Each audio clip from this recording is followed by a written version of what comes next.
एक जंगल में महातुरक नामक सियार रहता था। एक दिन जंगल में उसने एक मरा हुआ हाथी देखा। उसकी बांछें खिल गईं। उसने हाथी के मृत शरीर पर दांत गड़ाया, पर चमड़ी मोटी होने की वजह से वह हाथी को चीरने में नाकाम रहा।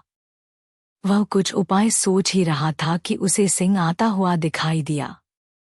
आगे बढ़कर उसने सिंह का स्वागत किया और हाथ जोड़कर कहा, स्वामी, आपके लिए ही मैंने इस हाथी को मार कर रखा है। आप इस हाथी का मांस खाकर मुझ पर उपकार कीजिए। सिंह ने कहा, मैं तो किसी के हाथों मारे गए जीव को खाता नहीं हूँ, इसे तुम ही खाओ।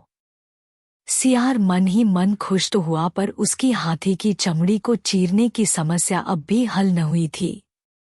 थोड़ी देर में उस तरफ एक बाघ आ निकला।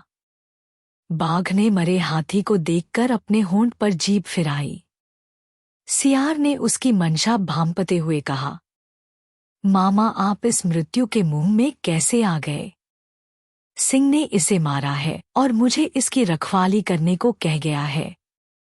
एक बार किसी बाघ ने उनके शिकार को जूठा कर दिया था, तब से आज तक वे बाघ जाति से नफरत करने लगे हैं। आज तो हाथी को खाने वाले बाघ को वह जरूर मार गिराएंगे। यह सुनते ही बाघ वहां से भाग खड़ा हुआ, पर तभी एक चीता आता हुआ दिखाई दिया। सियार ने सोचा, चीते के दांत तेज होते हैं, कुछ ऐसा करूं कि यह हाथी की चमड़ी भी फाड़ दे और मांस भी न खाए। उसने चीते से कहा, प्रिय भांजे, इधर कैसे निकले? कुछ भूखे भी दिखाई पड़ रहे हो। सिंह ने इसकी रखवाली मुझे सौंपी है, पर तुम इसमें से कुछ मांस खा सकते हो। मैं जैसे ही सिंह को आता हुआ देखूंगा, तुम्हें सूचना दे दूंगा, तुम सरपट भाग जाना।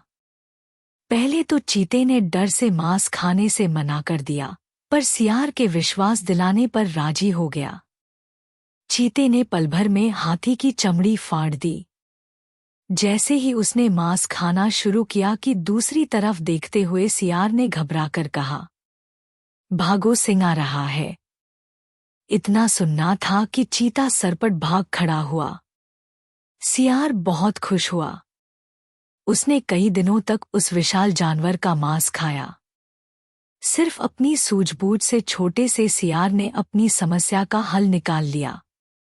सीख, बुद्धि के प्रयोग से कठिन काम भी संभव हो जाता है।